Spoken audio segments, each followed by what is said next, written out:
Welcome back to Debrief. We're going to take you now to Tehran. Imagine this conference. Representatives from 80 different countries, including some of the most war-torn and oppressive regimes, Syria and North Korea to be specific, all of them getting together in Tehran to discuss the destruction of Israel.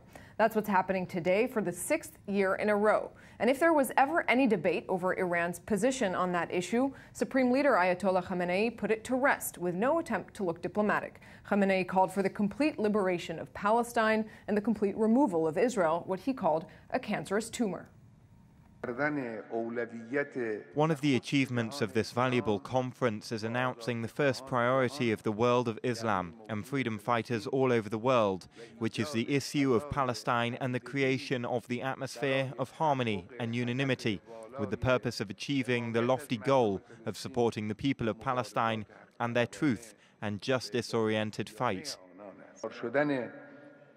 With the emergence of signs of the collapse of the Zionist regime and the weakness that has dominated its main allies, in particular the US, it is witnessed that the global environment is gradually moving towards the hostile, the illegal and the inhuman actions of the Zionist regime.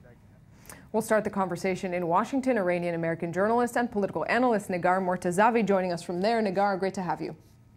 Thanks for having me. So we've seen a face-off for a long time between Iran and Israel, a sort of new growing face-off between Washington and Tehran.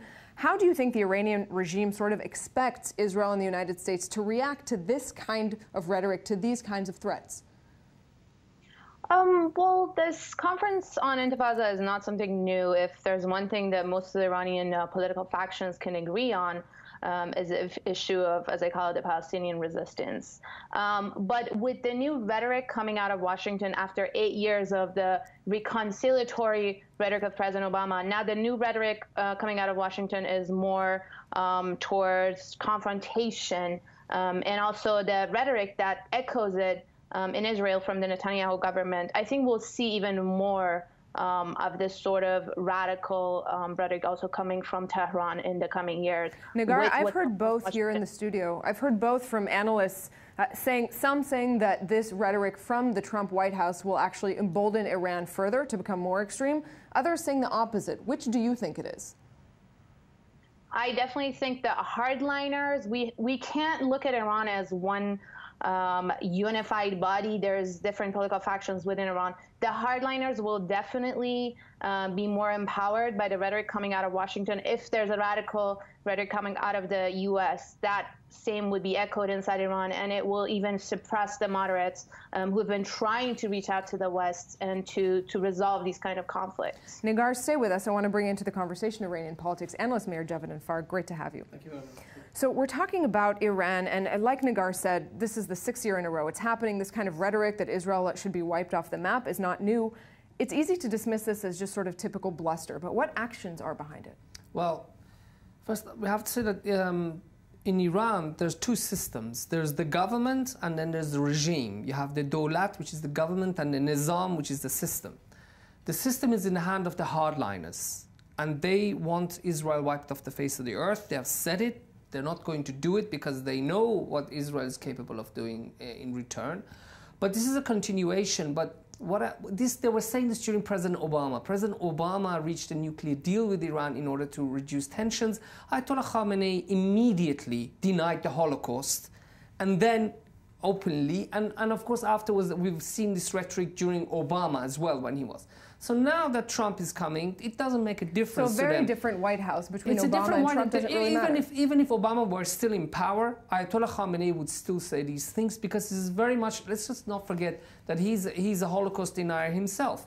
Now that this is happening, I think there's a further goals. The Iranian regime wants to isolate the moderates who are weaker. They control the government. The government is weaker than the regime. If you look at the constitution of Iran, it's been built in a way that the regime supervises the government because they don't want the government to overthrow the regime. So they want to isolate the government of Ayatollah Mr. Rouhani, and I think we're going to hear more of these threats. What worries me as an Israeli is that the regime is in Syria right now, and they have forces in Syria. If there's a solution in Syria, they may attack us. On that point, Negar, I want to jump back to you. We're talking about a conference when there are 80 countries talking about the destruction of Israel. Syria is among them, Iran, as Mayor pointed to, is the primary supporter of the Assad regime, a regime that is responsible for hundreds of thousands of deaths. That seems like a sort of strange combination of statements, all things considered. Well, of course, there's all kinds of hypocrisy going on in the rhetoric that's coming from Tehran towards Washington and Tel Aviv. But also there's a hypocrisy coming out of the Netanyahu government towards Iran, and also from the Trump administration that's going towards Iran. So I think the new order that we're seeing right now is the hardliners in these three capitals are basically going to create a new front.